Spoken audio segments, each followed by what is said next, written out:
¿Cómo le va? Soy Jorge Rodríguez Corona, le doy la bienvenida a una entrevista más del Sol de Puebla y hoy me da mucho gusto recibir en este estudio a Mario Riestra Piña. Mario, ¿cómo estás? Gracias, querido Jorge. Bienvenido a tu casa. Un gustazo acompañarlos, gracias por la invitación, es un placer.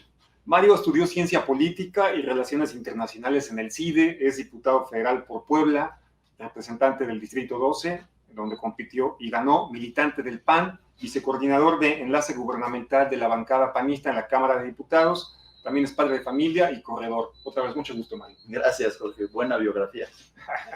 Mario, primero empecemos hablando del tema que te compete ahorita en el tema profesional, que es la legislatura. Ya suman 2 meses de esta legislatura, septiembre, octubre. ¿Era lo que esperabas en términos de trabajo legislativo? ¿Hay margen de maniobra para la oposición frente a la mayoría de Morena y sus partidos aliados? Mira, por supuesto que afortunadamente llego ya con una experiencia previa legislativa, aunque en el orden local, como diputado local, coordinador de los diputados federales y como presidente del Congreso, pero obviamente tampoco es lo mismo, ¿no? Sí. Esta primera fase fue una fase, yo lo reconozco, pues de conocimiento del nivel de cancha, de revisar los usos, las costumbres, simplemente por, digamos, el número de integrantes, ya la dinámica es distinta, ¿no? Yo siempre pongo el ejemplo de la oportunidad de subir a tribuna. Ya tuve la oportunidad de subir 3 veces, la semana que entra estaré nuevamente participando, pero no es tan fácil. Aquí en el Congreso local uno puede hacer uso de ella prácticamente cada sesión. Sin embargo, pues la parte legislativa a mí me apasiona, me gusta, por eso me he adentrado más en los trabajos legislativos, con la vicecoordinación, participando en la Comisión de Presupuesto, involucrándome en algunas otras 2 comisiones, y creo que sí hay margen. También creo que estamos en una fase fundacional de esta legislatura, donde lamentablemente, si no somos suficientemente inteligentes, podemos entrar en una espiral de confrontación entre los partidos, donde ya no se haga mucha política más allá de las fronteras de los propios institutos políticos, pero claro que hay margen de maniobra y hemos dado muestras, pequeñas muestras. Por ejemplo, en un punto de acuerdo, los diputados federales poblanos respecto a las vacunas nos unimos. Lo firmé yo y lo firmó Alejandro Carvajal de Morena y lo firmaron los del Verde Ecologista y lo firmó el PRI. En otro punto de acuerdo relativo a San Alejandro, lo suscribimos Miguel Carrillo de Morena, un servidor del PAN, Juan Carlos Natale del Verde y Blanca Alcalá del PRI. Entonces, hay margen de maniobra, por supuesto que hace falta inteligencia también, y a veces tenemos que sacrificar un poquito de reflector o de tiempo para darle viabilidad a las iniciativas. Yo te pongo un ejemplo sin alargarme mucho. En la sesión de instalación del Congreso, cuando confluye el Senado y la Cámara de Diputados y los partidos fijan postura respecto al informe de labores, el primer día de labores de esta legislatura sube a tribuna Noroña y en un arranque de su participación dice: tenemos que reconocer que esta soberanía tiene una deuda porque no hemos reformado la Constitución para que el Ejecutivo regrese a entregar personalmente el informe y podamos escucharlo en esta tribuna. Y entonces yo registro ese dicho y a las 2 semanas me lo encuentro en un pasillo en el Pleno de San Lázaro y le digo: oiga, diputado, pues ¿qué onda? ¿Va a honrar su palabra? Porque ya tengo la iniciativa lista. Y me dice: la firmamos. Entonces estaremos en algunas semanas presentándola de manera conjunta. Y yo pongo este ejemplo porque creo que a pesar de que el 99% de las ocasiones no pensemos igual, siempre existe la posibilidad de encontrar un punto en el que sí haya coincidencias. Ayer platicaba con la diputada federal Jade Kolpolevsky y también probablemente trabajemos alguna acción legislativa conjunta. Entonces tenemos que darnos la oportunidad, porque si no, como oposición, pues la verdad el margen de maniobra que vamos a tener simplemente se va a reducir a bloquear o no las reformas constitucionales. En todo lo demás no vamos a tener mucho que decir y eso sería una lástima, porque creo que tenemos mucho que aportar. Pero también, por supuesto, está en nosotros encontrar primero ese contacto humano antes del político y esas coincidencias legislativas. Seguramente se van a estar confrontando eventualmente en los grandes temas, como bien dices, en las reformas. Y uno que ya los confrontó y donde ustedes votaron en contra, igual que el PRI, fue en el de la miscelánea fiscal 2022. pero no lograron cambiarle nada. Ahí no tuvieron ese margen de maniobra. ¿Por qué? Bueno, hubieron 4 grandes temas en la miscelánea que realmente resultaban muy preocupantes para nosotros. El primero tenía que ver el registro de los jóvenes como contribuyentes. Ahí hubo un pequeño cambio. La versión original establecía una sanción de alrededor de 11,000 pesos para aquellos jóvenes que no se registraran. Después de 30 y tantas horas de debate, la mayoría oficialista, digamos, accedió a que sí se mantuviera la obligación de registrarse como contribuyentes, pero ya sin ninguna pena en caso de que no lo hicieran. También esto habla, insisto, de las malas prácticas legislativas, porque esa reserva la propusieron 25 diputados de oposición y nos la votaron en contra en todas las ocasiones, y cuando sube un diputado de ellos, entonces sí la votan a favor. Yo creo que eso tenemos que irlo evidenciando y tenemos que tratarlo de modificar, pero bueno, hubo ese pequeño... No quisieron que quedara el registro de que se había modificado por propuesta de ustedes. Pues lo hubiéramos podido hacer conjuntamente, en fin. Okay. Pero hubo ese pequeño cambio. Otro de los aspectos que nos preocupaba, y lamentablemente ahí sí no hubo cambio, fue la regularización de más o menos 600,000 autos chocolate. Okay. Eso le va a afectar a Puebla. Nosotros somos productores de autopartes y de vehículos, tenemos una gran vocación automotriz, y está comprobado que cuando este tipo de medidas se llevan a cabo, se reduce la venta de nuevos vehículos. Entonces, ese era un segundo tema que nos preocupaba. Después vino el tema de la obligatoriedad de que los contadores públicos, cuando detectaran irregularidades, acudieran a denunciarlas ante las autoridades. Esto pues viola el debido proceso, el sigilo profesional, la presunción de inocencia. Ahí también hubo un pequeño cambio, donde pues de manera mínima, pero se trató de componer. Yo digo que se empeoró, pero también hubo un cambio en tribuna, y por ahí hay alguno de los grandes temas que se me escapan en este momento, pero por eso no pudimos acompañar la miscelánea, pero el debate duró 30 y tantas horas, y creo que sí sirvió para que al menos hubieran los apoyos a las asociaciones civiles. Exactamente, las asociaciones donatarias, ahí sí no quisieron ceder nada, pero ahí se vio un oasis en el debate parlamentario, porque por breves minutos subió una diputada de Morena, la diputada María Clemente, una activista de los derechos de las minorías sexuales, y sube a sumarse a las propuestas de la oposición, presentando una reserva a ella a título personal.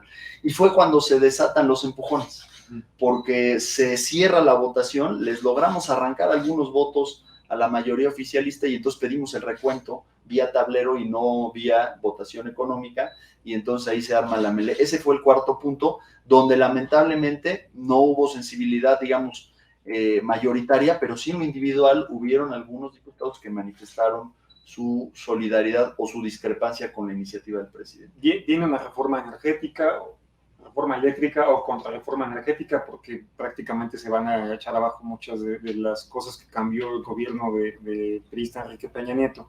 ¿Qué espera el PAN del PRI en que es finalmente, políticamente se está centrando el debate, hay mucha expectativa para lo que va a ser el PRI? Claro, yo espero, siendo muy respetuoso de su independencia y de la vida interna de su partido político, yo espero congruencia, primero, porque hay alrededor de 43 legisladores federales actuales, entre senadores y diputados federales, que votaron la reforma de Enrique Peña Nieto hace 8 años. Entonces, lo mínimo que hay que pedirles es congruencia. Después, tenemos que pedirles también respetar el mandato popular para el que fuimos electos. La verdad es que aquellos diputados que emanamos de una coalición PAN, PRI, PRD, sí me parece que compartimos el ideal, el anhelo de que la ciudadanía nos exigía, nos pedía el que fuéramos una verdadera oposición. El que a veces quizás no pudiéramos ser capaces de ganar una votación, pero sí diéramos el debate. Entonces tenemos que ser congruentes con ese mandato popular. Y yo creo que por eso también el PRI ha demorado un poco su decisión, porque los diputados que emanaron de mayoría y que tienen aspiraciones el año que entra, sí son conscientes de que la ciudadanía lo castigaría. Los que fueron y pidieron el voto. Exacto, y los que provienen de centros pues como la Ciudad de México, que ya manifestaron abiertamente que están en contra, el Estado de México, que ya manifestaron abiertamente su postura en contra porque tienen elecciones además en el 2023. Entonces, tenemos que escuchar nuestros antecedentes y tenemos que escuchar a la gente. Y en tercer lugar, ellos tendrán que escuchar los propios estatutos del PRI. Hay un debate porque se ha señalado que los estatutos del PRI le impedirían a la bancada votar esta reforma como viene, y aquellos que lo hicieran podrían incluso ser merecedores de alguna sanción dentro del propio PRI, porque el PRI sí habla de libre competencia, el PRI sí habla de energías renovables en sus estatutos, y además tienen que ser congruentes con la reforma de Enrique Peña Nieto. Si votaran a favor de la reforma del presidente López Obrador, ¿crees que eso terminaría de una vez y por anticipado la alianza política electoral que tejieron PAN, PRI, PRD hace unos meses? Yo creo que sí. La verdad sería mucho más difícil para el PRI, para el PAN acompañar al PRI en una próxima candidatura. Yo tuve la oportunidad de participar en los debates al seno del Consejo Nacional del PAN, cuando se discutió la pertinencia de ir o no en coalición con el PRI. Y en aquella ocasión yo recuerdo que dieron el debate en contra liderazgos como Javier Corral, gobernador de Chihuahua en ese momento, como Cermeño, que fue presidente de la Cámara de Diputados, y como algunos otros panistas. Y después de una consulta muy amplia y de un debate muy acalorado, la amplia mayoría, apoyó la moción de ir con el PRI en esta coalición. Pero si el PRI, de alguna manera, defraudara esta confianza, yo creo que el ánimo sería completamente distinto al seno del Consejo Nacional del PAN, y entonces sí creo que sería de pronóstico reservado. Ahí han habido voces como la del exgobernador Pancho Domínguez de Querétaro, con el cual también me tocó debatir en el Consejo Nacional, que se manifestó abiertamente en contra de la coalición. Entonces sería darle la razón, claro, ¿no?, a estos liderazgos. Mario, vengamos ahora hacia Puebla. Y recuerdo muy bien, que está muy fresco además, pero los candidatos a diputados federales por distritos de la capital iniciaron campaña en un evento emblemático, ahí estabas tú, afuera de San Alejandro. Se les cuestionó, entonces se les criticó desde varios espacios porque habían ido estaban exigiéndole al gobierno de Morena que resolviera un tema que no ha podido resolver en prácticamente 2 años y medio que ya llevaba al frente. Y se les cuestionó porque se les dijo, pero Peña Nieto también tuvo un año, ¿no? Pero finalmente se pensó que había sido solo una bandera política electoral, pero ya vimos que no así. El asunto ha crecido, la gente está demandando el tema de San Alejandro, ya sea que le reconstruyan el hospital o que le repongan los servicios que daba San Alejandro, se puede que los amplíen. ¿Cómo va ese tema? Pues fue con lo que iniciaste campaña. Sí, la verdad es que creo que fue una decisión acertada. En las mediciones digitales que hicimos de la campaña, ese día la rompimos, la volamos, logramos captar la atención de las redes sociales. Porque es un tema que sí le interesa a la gente. Exacto, porque hubo una coincidencia con lo que la gente realmente estaba sintiendo. A ver, ¿qué hay detrás de esta exigencia? Hay saturación en San José, saturación en La Margarita, no hay consultas para irse a atender, las operaciones tienen demoras de hasta dentro de 6 meses. Yo conozco gente que se ha tenido que ir a operar al IMSS de Tlaxcala porque no hay espacio en Puebla. Y esto también ha redundado en que, lamentablemente, según las propias cifras oficiales, Puebla haya estado por encima del promedio nacional de fallecimiento de personal médico del IMSS. Pues que claramente el hacinamiento generó que hubiera mayor riesgo de contagio. Y yo sí estoy convencido que desde el legislativo se puede, y estamos haciendo mucho para resarcirlo. ¿Cómo lo vamos a resarcir? Bueno, esa es precisamente la cuestión fundamental, porque también hay que decirlo, ya no se construyen hospitales de esas dimensiones. Las tendencias, las recomendaciones a nivel mundial ya son otras. Puebla perdió en San Alejandro el hospital civil más grande de todo México, tenía 450 camas, más o menos. Pero lo que yo he platicado, ya tuve reunión 2 ocasiones con Zoé Robledo, el director general del IMSS, de quien tengo que reconocer la sensibilidad, la cercanía con el Poder Legislativo. No en balde ya fue diputado local, federal y senador, y además la coincidencia en el diagnóstico. Reconozco esa sensibilidad. Lo que hemos platicado es que la solución probablemente tenga que ser integral. Es decir, recuperar quizás 220 camas en San Alejandro, reconstruyendo un nuevo hospital, sí se va a utilizar ese predio. Utilizando ese predio. Ahorita está lo que me informó el director general es terminando la fase de desmantelamiento e iniciando la fase de demolición. 220 camas. Estaríamos recuperando o sumándole, mejor dicho, 110 camas adicionales en el hospital de Amozoco, que ya aprobó el Congreso la donación en favor del IMSS. Pero ni uno ni otro de los proyectos se encuentran incluidos todavía en el presupuesto de la Federación. Entonces, por eso mi insistencia. Y hay una tercera oportunidad que vamos a hacer con CIMA. El IMSS, el gobierno de Peña Nieto, se le critica mucho, y con razón, no lo voy a defender, pero lo que sí hizo al cierre de su administración fue adquirir un predio de 6 hectáreas en San Andrés Cholula con un valor de 400 millones de pesos. Está atrás de donde está la Universidad Iberoamericana. Exactamente. Y se quedó para el IMSS. Bueno, el dueño es el IMSS. Okay. Entonces, ahí algo podríamos hacer. Hay un debate sobre si conviene hospital o oficinas. Bueno, ese es un debate que ellos tendrán que hacer, pero de que se tiene que utilizar, oye, a lo mejor sacas todas las oficinas del IMSS de los diferentes lugares, los mandas allá y eso libera para generar camas en otro lado. Entonces, el debate ha de estar porque es una zona ya muy congestionada. Muy habitacional. Exactamente. Okay. Pero lo cierto es que la solución debe de conjuntar los 3 elementos. ¿Y por qué no hay dinero, como bien señalas? ¿Qué te han explicado? Pues la verdad, ¿por qué no está etiquetado? El presupuesto del 2021 lo hizo todavía la legislatura anterior. Ahorita estamos discutiendo el presupuesto del 2022 y yo ya hice la propuesta oficial, formalmente, con los formatos de la Secretaría de Hacienda, y algo muy importante, logré sensibilizar a mis compañeros de la Comisión de Seguridad Social, porque el IMSS es uno de los actores preponderantes de los derechos de seguridad social del Estado. Logré que se votara a favor, al seno de la Comisión de Seguridad Social, la propuesta de destinar 1.600 millones de pesos a San Alejandro. Yo sinceramente creo que han sucedido 2 cosas. Por un lado, sí, la pandemia, que paró un poco el tema de infraestructura, destinándolo por completo al tema de equipamiento, de personal médico y de adquisición de insumos.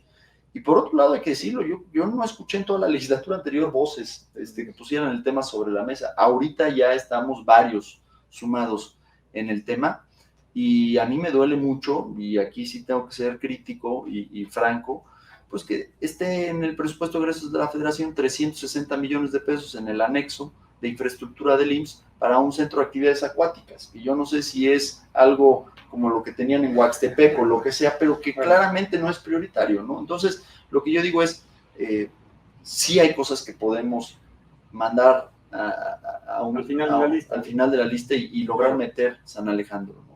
Y que todos hagamos presión, ¿no? Porque seguramente por eso no se había tocado en años anteriores, no había quien hubiese iniciado este movimiento para recordar que hay gente hacinada en los hospitales. Efectivamente, nos olvidamos de ellos muchas veces porque quizá ellos no levantan la voz, pero bueno, los vimos de manera más importante ahora con la pandemia, ¿no? Muchos de ellos ahí, sin duda, descansando, por así decir, en los pasillos, esperando que tocara su turno para la atención. Mario, además del tema San Alejandro, pues debes traer muchas cosas en tu carpeta de proyectos y trabajo. ¿Qué piensas hacer como diputado federal? Bueno, mira, ya tenemos a este momento 4 o 5 iniciativas ingresadas. Sí.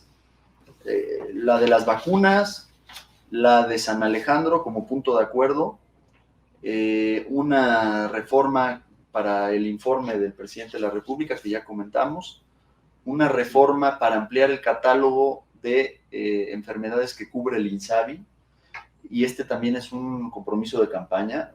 La gente no está contenta con el funcionamiento del INSABI. Todas las enfermedades inmunodegenerativas como el lupus, todas las enfermedades como el cáncer no son cubiertas en el régimen actual y tenemos que ampliar el catálogo, entonces ya ingresamos esa iniciativa. Ahorita viene el tema presupuestal y nos estamos volcando a ello. Tenemos una serie de reservas, muchas de ellas tienen que ver con Puebla, para gestionar más recursos, por supuesto, a San Alejandro en primer lugar, pero también la reconstrucción, por ejemplo, de Huaquechula. Sí.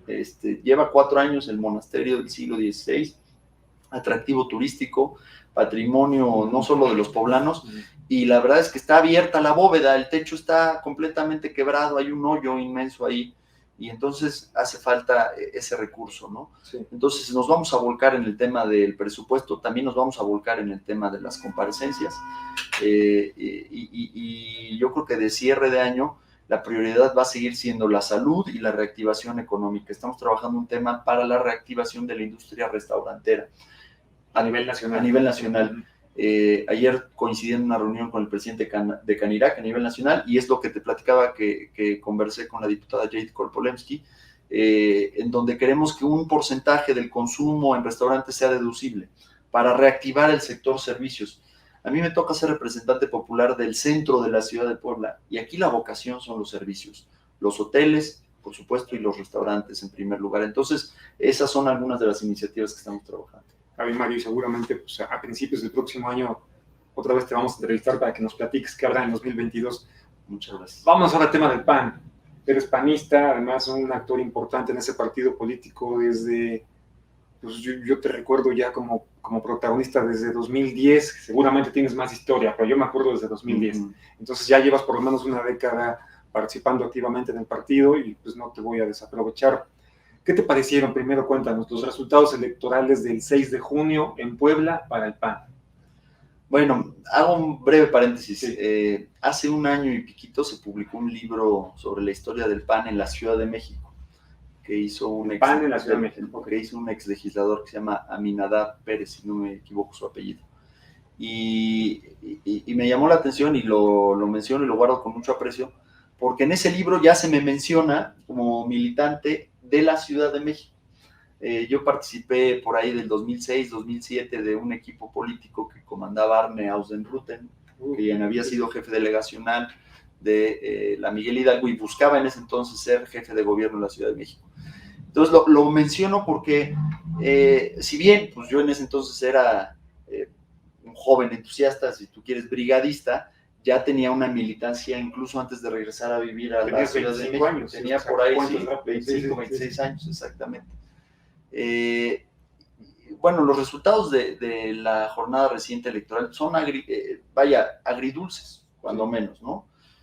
Se recupera, por supuesto, la zona metropolitana y eso nos da, pues, un enorme gusto, pero fuera de ahí hay derrotas que nos siguen doliendo enormemente. Nos duele Atlixco, que veníamos gobernando desde hace 20 y tantos años, solo con una interrupción. De ahí habíamos ganado y ganado. Nos seguimos hundiendo en Tehuacán, en donde desde los 70s había habido alternancia PAN-PRI, y después del 2014 no hemos podido volver a ganar, y si me apuras no hemos podido ni siquiera volver a competir. Sí. Competimos con René Lezama y nos quedamos a poco de ganar, y después hemos perdido, con votaciones que se han ido achicando. En Teciutlán, que había mucha esperanza de volver a recuperar, no ganamos. En Huauchinango nos hicimos pequeños nuevamente. Entonces, San Martín. En Amozoc, creo que, por ejemplo, también se pudieron haber hecho un poco mejor las cosas. Tuvimos una fractura y el expresidente municipal de Amozoc, del PAN, José Cruz, se va a Nueva Alianza y se lleva miles de votos en San Martín. Entonces, es un resultado agridulce que marca, digamos, ya el inicio de la recuperación, pero que de ninguna manera nos puede llamar a estar satisfechos. De cara al 2024, si queremos realmente aspirar a ganar la gubernatura, tendríamos que aspirar a ganar todas estas plazas que hemos ganado en el pasado y que hemos perdido recientemente. Entonces, me parece que en los resultados hay esa ambivalencia, pero creo que en general al panismo le tiene que quedar claro que ganamos siempre que hay inclusión. Si no hay inclusión, no vamos a ganar. Entonces, yo, por ejemplo, en el Consejo Estatal manifesté que no hemos hecho una evaluación de los resultados electorales de los dos últimos procesos. A nivel nacional, el Consejo Nacional del PAN tiene la buena costumbre de que la primera sesión posterior a la jornada electoral se abre en el orden del día un análisis de la jornada. Sí, ¿qué pasó? Después del 2018, con la derrota de Ricardo Anaya, ese punto del orden del día duró 11 horas y hubieron 53 oradores. Y a nivel local no hemos podido abrir esa reflexión. ¿Qué pasó? O sea, ¿cómo se eligieron algunos perfiles? Hubieron algunos triunfos, pero con un proceso muy tortuoso, como el de San Andrés Cholula. Entonces, yo, por supuesto, no me puedo sentir satisfecho de lo que sucedió. Ya hemos tenido muchos más diputados federales y muchos más diputados locales. Afortunadamente, se avanzó con respecto al piso del 2018 porque veníamos de una derrota brutal, ¿no? Pero no me puedo sentir del todo contento. Mario, y ganaron, en contrasentido de lo que dices, que haces bien en señalarlo, porque los que estamos en la ciudad a veces se nos olvida mirar más allá de la zona metropolitana y efectivamente, bueno, no hubo resultados satisfactorios en muchos municipios importantes, pero finalmente ganan Puebla y recuperan algunos municipios metropolitanos. ¿Qué tiene que hacer el PAN, los presidentes en funciones, presidentas, para conservar esa plaza e incluso pues, favorecer al partido para que pueda ganar en 2024 nuevamente? Claro. Bueno, este proceso electoral pasado me parece que es el primero en Puebla en el cual entra en vigor ya la reelección de diputados y de alcaldes. Sí. Y esto le impregna una dinámica completamente distinta a nuestro sistema democrático. Lo primero es tener un buen desempeño, un buen gobierno, ¿no? Porque si no, el electorado es mucho más quisquilloso y exigente.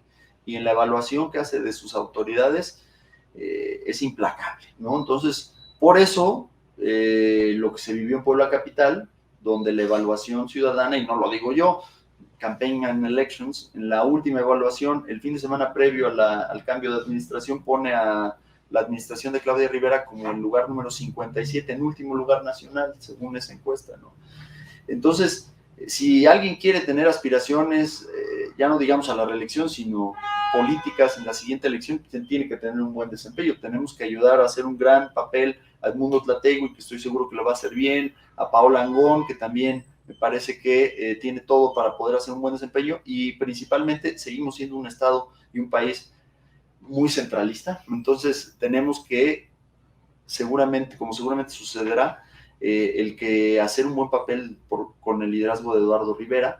Ya tiene experiencia, se le recuerda, se le pondera muy bien, no en balde en las encuestas sigue apareciendo en primer lugar, porque me parece que hizo una buena primera gestión, y la gente sigue recordando los programas como el de las 1000 calles. Entonces, aunque el contexto es mucho más adverso y difícil que el de hace 10 años por la ausencia de presupuesto, pero tenemos que ayudarlo para que haga esa buena gestión y entonces sea la carta de presentación para poder seguir obteniendo triunfos como no se obtuvieron en Ocoyucan, en Amozoc, en Atlisco, en San Martín, que están aquí a la vuelta de la esquina.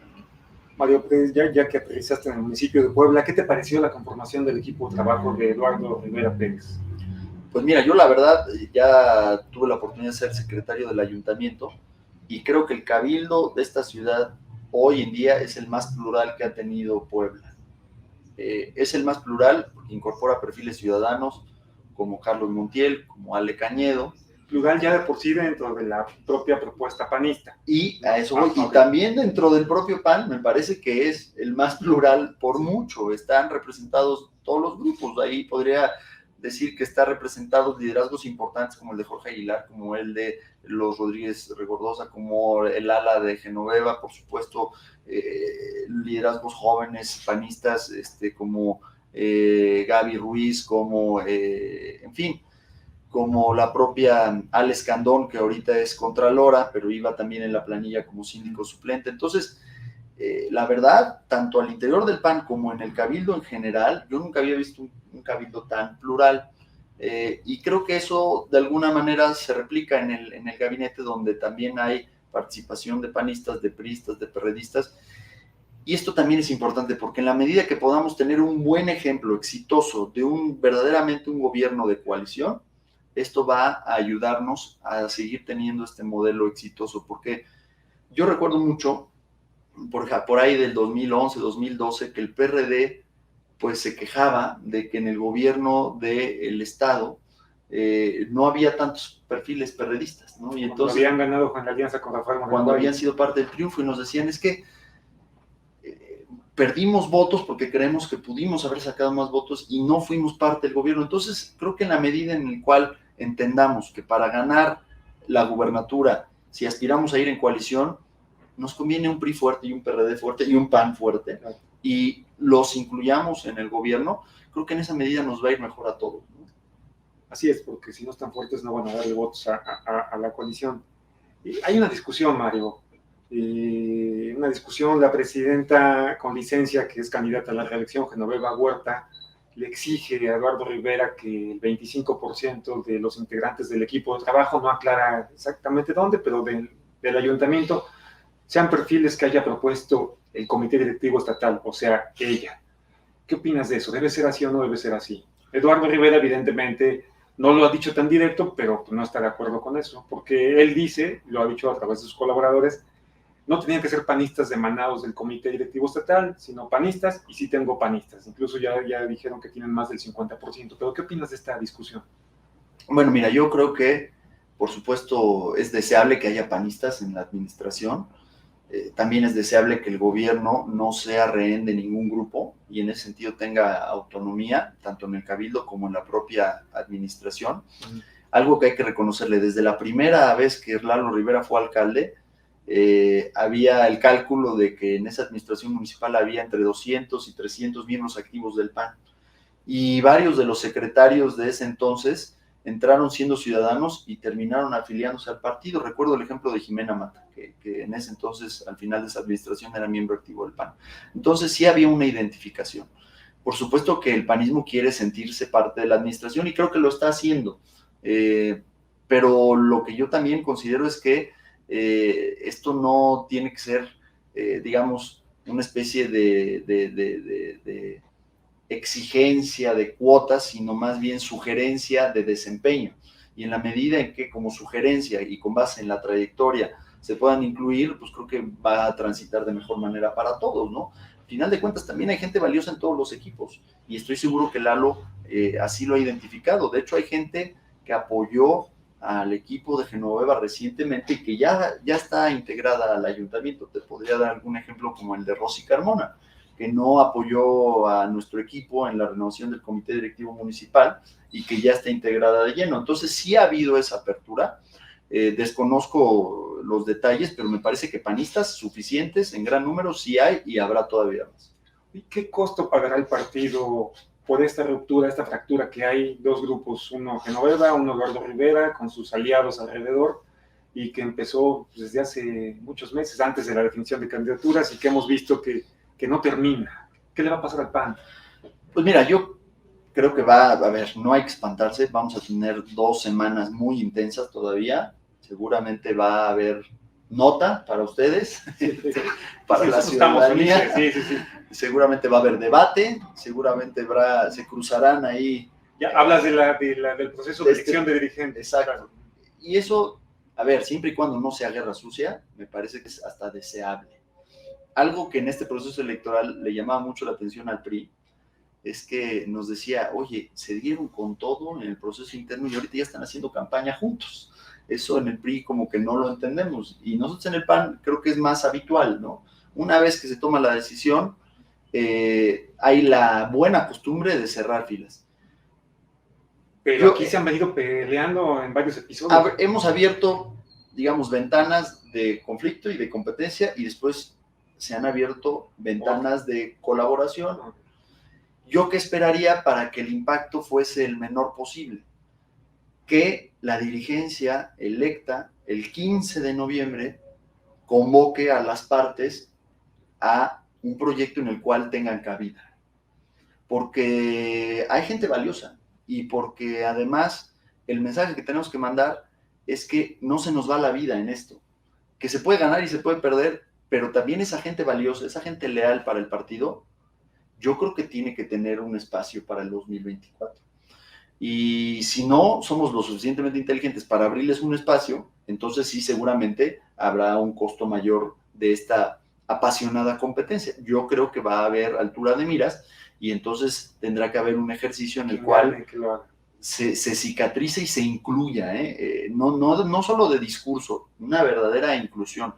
Yo creo que, a ver, por supuesto estoy apoyando a Augusta, yo creo que en el 24 aquellos cuadros potentes, con mérito, del otro equipo tendrán que ser también candidatos, ¿no? Y si se diera el otro supuesto, pues de igual manera. Pero eso pasa también por el ejercicio consciente de hacer un llamado posterior a la competencia, a la reunificación. Y yo creo que eso se tiene que dar. Mario, ¿estás de acuerdo en que los panistas, como lo hacemos, por ejemplo, en la clase, lo hacemos los medios y lo hace la clase política?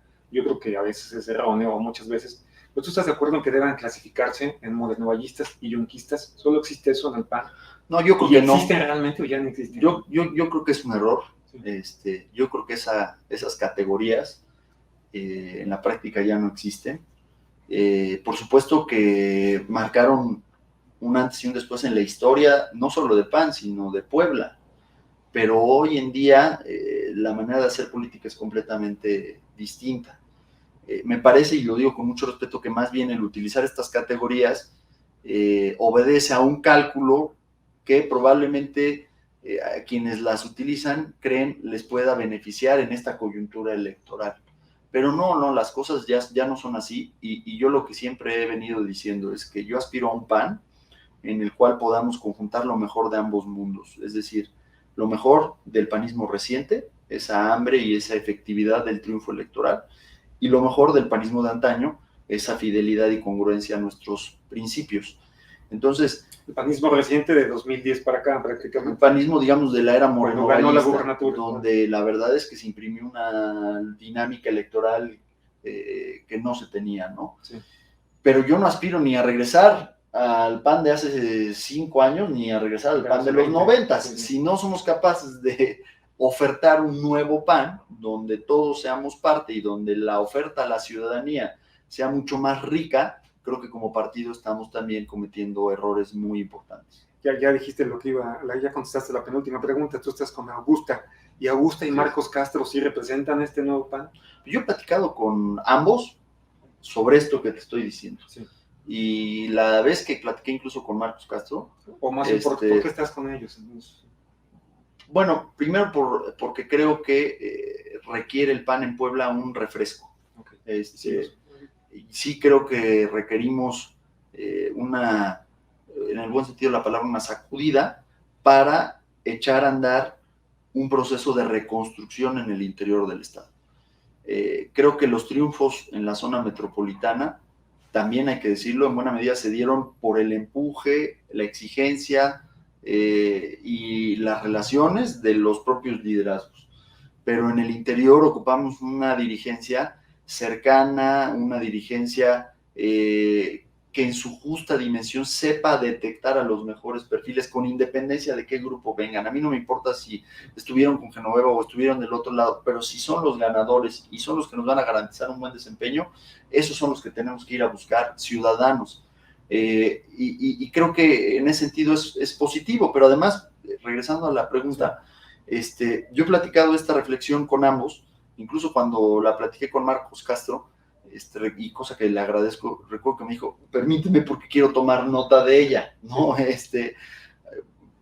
Porque sí creo, insisto, que caramba, si no somos capaces de imaginar una propuesta de partido mejor a las que han existido en el pasado, pues entonces creo que estaríamos fallándole a la ciudadanía. Ni el PAN de los 90 ni el PAN reciente era perfecto. Tenía cosas muy buenas que hay que recuperar y tenía cosas que deben de perfeccionarse. Entonces, ofertar regresar a uno o a otro, pues creo que no es lo ideal. Mario, la última pregunta, voy a trasladarme 2 años y medio hacia el futuro. Bueno, voy a ir hacia adelante, porque pues ya ves que tanto políticos como periodistas somos especialistas en hacer listas imaginarias y especulando sobre futuras contiendas electorales, y tú siempre sales en las conversaciones como aspirante a la presidencia municipal de Puebla en 2024. ¿Quieres ser presidente municipal? Pues mira, ahorita te voy a contestar, no Sí. me voy a hacer guaje, pero tengo una reflexión previa. Alguna vez escuché una anécdota en la cual, según la cuenta Mario Alberto Mejía, se encuentra el exgobernador interino antes de serlo, y le dice a don Guillermo Pacheco, le dice, oiga, qué gran carrera usted ha tenido, pues fue presidente municipal, presidente del Tribunal Superior de Justicia, presidente del Poder Legislativo, ya nada más le faltó la gubernatura. Habrá sido seguramente 2017, algo así. Y le responde don Guillermo Pacheco Pulido, le dice algo así como, oye, no me limites, el que respira, aspira, Sí, sí. ¿no? Entonces, bueno, mientras respiremos, aspiraremos. Y por supuesto que todos tenemos el anhelo de seguir creciendo.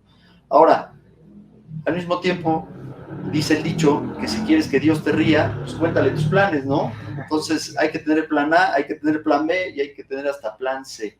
Sí, si las coyunturas se dan, pues el plan A podría ser el buscar la alcaldía, pero eso depende de otras muchas cosas que quizás no estén en mis manos.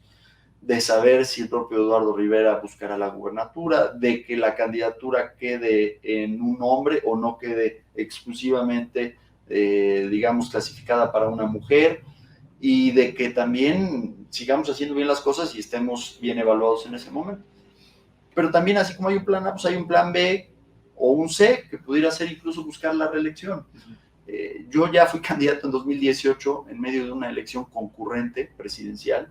Y lo que sí, exacto, y lo que sí te puedo decir es que cuando uno es candidato local, la lógica la marca el candidato a la presidencia de la República, y esa es una variable que no hay que subestimar, porque si se está viendo venir una ola a favor o en contra, esa ola es la que va a marcar la elección, a favor o en contra.